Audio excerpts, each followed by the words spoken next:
Let me ask you this. Did President Joe Biden just solve the housing crisis? I sure as heck hope he did. My name is Dan Parker, your San Diego real estate resource, and this is my Answer Your Questions series where I take your questions, your comments from this channel, from Instagram, from email, whatever you guys send me. I'm going to pick one of these, usually about once a month, and just go into heavy detail answering your question. So today it has to do with what Biden announced at his State of the Union address last week, some proposals to help the housing crisis here in the United States. So we're going to dive deep into that. The question specifically was, hey, Dan, this was an email that I received. I saw President Joe Biden announce a first-time buyer program. Do you know the details on this? Hoping this can help me buy a home this year. First-time home buyer programs sound great, and hopefully it can help you buy a house this year. But I think it's really important to look past or go really deep into all the details and see how impactful that's going to be for you here in San Diego and what that's going to mean for the current supply and demand. Is it going to be an overall good thing, or is it going to be maybe make things more challenging? Is he just doing this because there's an election coming up and he wants some good publicity? That's what we're going to find out. So this is what he actually announced. He announced a pair of new tax credits. The first is a $10,000 refundable credit for middle-class homebuyers. So that is a $5,000 homebuyer credit on year one and year two after purchasing a house. Now, there are some requirements that you have to meet, but I mean, that sounds pretty good. As a first-time homebuyer, we'll take whatever we can get to help us be able to afford a house. Now, of course, somewhere in San Diego is going to be more expensive than other areas, so that $5,000 is not going to go as far, but I think you'll actually be surprised at how impactful that can be when you are buying a house here in San Diego County. He's also proposing for homeowners, there's a $10,000 tax credit aimed at getting people out of their starter home and putting them on the market. This would be a 1-year tax credit to the middle-class families who sell a home price below the median home price to someone who will live in the home. So below the median price because they're trying to get more affordable homes on the market. Again, we're looking at San Diego's market where the median single-family home just surpassed $1 million. $10,000 is going to be a pretty small portion of that, but I mean, it's definitely something. We'll take whatever we can get there. And additionally, the president is calling on Congress to pass legislation that he says could help result in the building and renovation of more than 2 million homes to close the housing supply gap and lower housing costs. So this is really what we want to see. I want to see more homes being built. Now, unfortunately, this is something that we've heard from presidents and governors all over the place for the last 15 years, and we really haven't seen any positive results from it. So is this just fluff? These are all proposals. Keep in mind, this is not like this is going into effect today. We're seeing all this take place today. This has not started to happen. So if you're waiting for this to happen, things might change a lot before we actually even get there. But what I like is I was actually able to find a fact sheet. Oh, actually, let's go to this first. So one thing I did want to just remind you of is Obama actually had a very similar first-time homebuyer program. So the Obama administration enacted the federal first-time homebuyer tax credit in 2008. It was $7,500 in 2008, and then another $8,000 in 2009, and then it kind of ceased to exist. So for 2 years, there was a first-time homebuyer program. I remember those days. It was right before we bought our first house. I really was hoping that we were going to have an opportunity to collect on that, but it didn't end up happening. So it's a great thing as a home buyer, obviously, to have a little bit more of an opportunity to recoup some of those massive expenses that you're putting into that house. But let's talk about the specifics of this. So I'm not going to go over in crazy detail because I don't want this to be a 30-minute long video, and I want to make sure that you guys are watching this. So I'm going to pick out the main points. I'm going to tell you exactly what is on here. This is the fact sheet. President Joe Biden announces a plan to lower housing costs for working families. Is it really what it says it is? Kind of. Not really, though, at the same time. So let me go over this. I'm going to include a link to this down below so you can go check it out for yourself. But first of all, he wants to lower the cost of home ownership. What I read that as is how can we give more incentives to buyers? How can we increase the demand? Again, like it's a great thing if you're a buyer and you get a tax credit, but that's not helping the underlying issue. In fact, it's making things worse because we're adding more demand. But the specifics are exactly what I just mentioned. So he's calling on Congress to pass a mortgage relief credit for middle-class first-time homebuyers. I don't know what middle class means specifically in this scenario, but with an annual tax credit of $5,000 a year for 2 years. Cool. Well, that's great for anyone that's looking to buy a house. The president is also calling on Congress to provide a 1-year tax credit up to $10,000 to middle class families who sell their starter home. What is a starter home? It's defined as homes below the area's median home price in the county to another owner occupant. So this cannot be sold to someone who's going to be an investor. These things sound good, right? Like he's adding in some things that sound good. We want to sell to another family, not an investor. But are they actually going to track all this stuff? I don't know. There is one other thing he's been calling for since he was trying to get in the office, which is down payment assistance for first generation homeowners. The president continues to call on Congress to provide up to $25,000 in payment assistance to first generation homebuyers whose families haven't benefited from the generational wealth building associated with home ownership. Sounds great. How the heck are you going to track that? I mean, it just sounds like a nightmare. So $25,000 would be a massive impact for first generation homeowners. I think there is a lot of this that is positive. Again, it's making it more challenging because you're just adding more demand to this market. We're not even talking about adding more supply yet, which is really where the problem lies.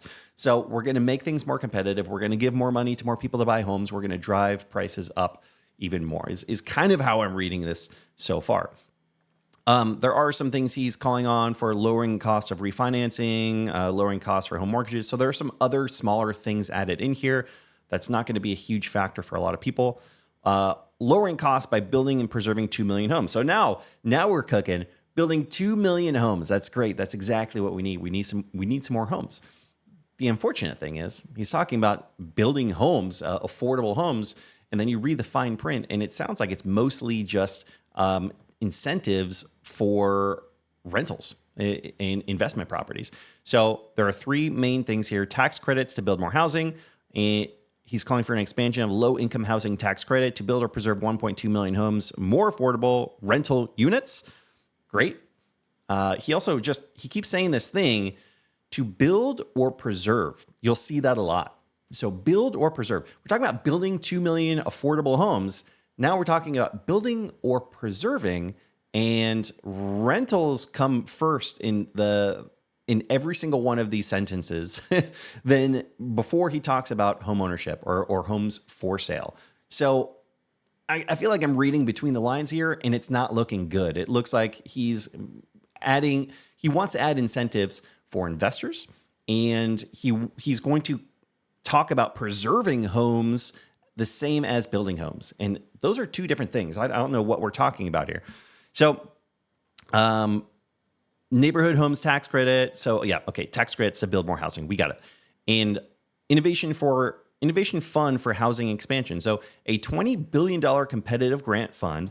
$20 billion is not a small amount of money. That's good. That's a lot of money. This fund would support in the construction of affordable multifamily rental units, incentivize local actions to remove unnecessary barriers to housing development, pilot and innovative models to increase the production of affordable and workforce rental housing. Workforce rental housing. Okay. I guess that's like short-term rental housing. I'm not exactly sure what that is. And spur the construction of new starter homes for middle-class families. Finally, spur the construction of new starter homes for middle-class families. How far did we have to get just to talk about starter homes for middle-class families? So out of these 2 million homes, Joe, how many of these 2 million homes that you're proposing are actually going to be built? And then how many of those actually built are actually going to be for middle-class families? I imagine it's going to be a pretty small percentage. And then finally, increasing banks' contributions towards building affordable housing. So the president is proposing that each federal home loan bank double its annual contribution to the affordable housing program from 10 to 20%. So we're talking about 380,000 households. These will support the financing, acquisition, construction, rehabilitation of affordable rental and for sale homes, as well as help low and moderate income homeowners to purchase or rehabilitate homes. Okay, let's talk about this real quick. Just under 400,000 homes. That's like the pie in the sky dream. Over 10 years, so that's 40,000 homes a year. San Diego's population, if it's distributed evenly, is roughly 1% of the U.S.'s population. So from 40,000 per year to 4,000 per year? No, from 40,000 per year to 400 per year. 400 homes per year in San Diego County, in a county of 3.35 million people. Great. I want to see more of whatever we could do to produce more homes. 400 homes a year, in the best case scenario, And maybe a fraction of those actually being for sale and affordable homes is not the solution that we need, Joe Biden. It's just not the solution that we need. I did want to mention as well, he's also doing some or proposing some initiatives to lower the cost for renters as well. So I'm not going to get into all these specifics again, but I'm going to leave this link down below so you can do the research yourself. Now, let's see. How is this actually going to impact you here in San Diego? I think you actually might be surprised. I was kind of surprised. I think it is potentially a little bit more impactful than I originally thought it would be for a buyer, because $5,000 a year, so $10,000 off of a median price home is not a lot of money. But when you actually factor in how much are you spending on a monthly basis, I think this is where you're gonna see the biggest difference. So San Diego County housing market. Guys, this is Redfin. I'm using this because it's the easiest for all of you to go and check out. I have some back-end stuff off of the MLS. I like that because I feel like it's a little bit more accurate, but this is still fine. This is fine to go off of. So San Diego County housing market, we are at a median sale price of $909,000. So when we actually add this into a mortgage calculator, that turns out to be $5,692 a month. That's when you're putting 20% down, and that's including your property taxes, your mortgage insurance. So almost $5,700 a month. If you're buying a house, that tax credit, if you get the full tax credit, you're talking about essentially about a month mortgage given back to you in tax credits for the first 2 years. So 1 month the first year, 1 month the second year. So it's kind of like you're only having 11 payments instead of 12. Now they're talking about putting this towards the interest rate so that it's actually going to affect your monthly balance as opposed to like, here's a lump sum. I believe like that's what I've heard how they're going to announce it. But yeah, I mean, for the first time buyer, I don't think this is something that's going to bring someone off the fence. I'm going to buy a house because this is going on. But if you just so happen to buy a house and this system is in place, I think it actually will give a little bit more flexibility, a little bit more comfort for people that are buying a house and feel like they're throwing everything at it. So in that sense, I kind of do like it. I just don't see it as a real long-term solution. So Joe Biden's plan to subsidize homebuyers won't work. Now, this is kind of what I'm talking about. So here's my real opinion. And you can see a bunch of articles out there that kind of say the same thing. The president's laundry list of proposed tax credits would likely make the problem of high housing costs worse. So again, we don't need more buyers. We need more sellers. How can we make that happen? I'll tell you in 1 second. Higher rents and home prices are a natural consequence of local and state zoning laws, labyrinth approval processes, federal restrictions on mortgage financing, and environmental reporting laws, to name a few. So there's a lot of reasons why this isn't super helpful. But if I'm looking at how can we make something helpful, what do we need out there? We need more housing, and there's two ways to get that. I mean, we need both of these sectors right now because the total number of homes are being sold is at just an all-time low. So one, we need more people to sell their homes. That's not the end-all be-all because we need way more new construction.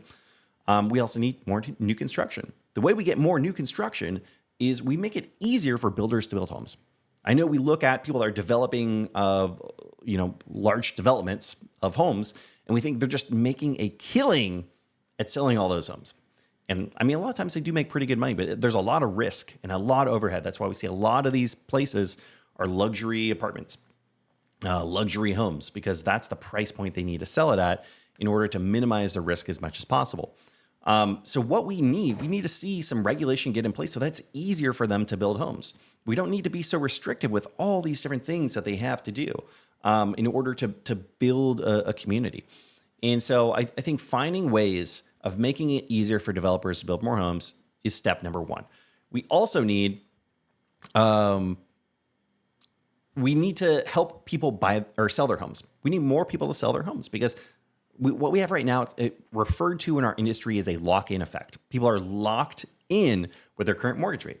They're locked in at 3%. Whereas today, let me show you here. These are the mortgage rates. So today, we're right at around 7%. It wasn't that long ago, January of 2022, we were at 3%. And I know a lot of people that have locked in below a 3% mortgage rate. That's a significant difference. So we do need rates to come down. I don't think we need them to come down at a crazy level, but we need the Federal Reserve to land the ship here. We need them to bring the Fed funds rate down. I think 1% would make a significant difference. What we've noticed over this last 2 years is 8% is really where buyers start to freeze up and sellers very much start to freeze up. People are getting used to higher rates, but I think we need them closer to 5 to 6% range would be fantastic. I think that's a great rate that a lot of us could live with. Where we're at right now is just still a little bit too high. So the Federal Reserve, I think it's the opportunity is now to start bringing that Fed funds rate down a little bit. The other thing is, and this would be an easy thing, there is, let's say you buy a house. Let's say you live in that house for 5 years. Let's say you live in the house for 10 years and the home doubles in value. Now, when you're ready for that next house, it's really important that when you sell that house and let's say you make $300,000 on that sale, but you're now buying a house that's way more expensive because the market's gone up, it's really important that you don't get taxed on that $300,000 because you need it to go into the next house. So there is something in place. It's been in place since 1991. That is, 1997, where you have an exemption from taxes on the capital gains of selling your house. And there are some extra things that go in there, like, you can factor in the upgrades and appreciation and different things that go into the house. I'm sorry, not appreciation, but you can factor in all of the upgrades that go into the house. So there's ways to kind of extend that out a little bit. But what's important here is if you're sitting on $1 million in equity, which is totally possible here in San Diego, because there are a lot of homes that are well over $1 million. If you're sitting on $1 million in equity, and if you sell that house, you have to pay capital gains on half of that. That's an issue. That's going to keep a lot of people from selling your house. So back in 1997, they put into place the capital gains exemption, where if you sell a house, if you've lived in it 3 out of the last 5 years, then you can get a $250,000 capital gains exemption. And if you are married, if there's 2 of you that own that house together, that doubles. So it goes up to $500,000. It's no small chunk of money. But in the market that we're in right now, I have some clients that bought a house in 2021. I know this because I just sent them a review yesterday. They bought a home in 2021 for $720,000. $720,000. The property is now worth $1.13 million. That's a $400,000 gain in equity in only a few short years. So they're getting pretty close to getting that $500,000 max. So this needs to change. That capital gains exemption needs to double. There's no question. At least double. So just to show you how long this has been in place, it's been in place since 1997. The median price home in San Diego County was $191,000. That's how you know it needs to change. So that's what we need. Biden, I don't know. I don't know if I want to give you credit or not. I think it'd be great for the buyers that actually end up buying a house and getting to utilize this, but this is not helping anything on a large scale. I think it's really just positioning yourself in order for the next election. What we need to see are loosening regulations for people, making it easier for developers to develop. And then we need to get more people to sell their homes. So we need rates to come down a little bit, and we need to increase that capital gains exemption.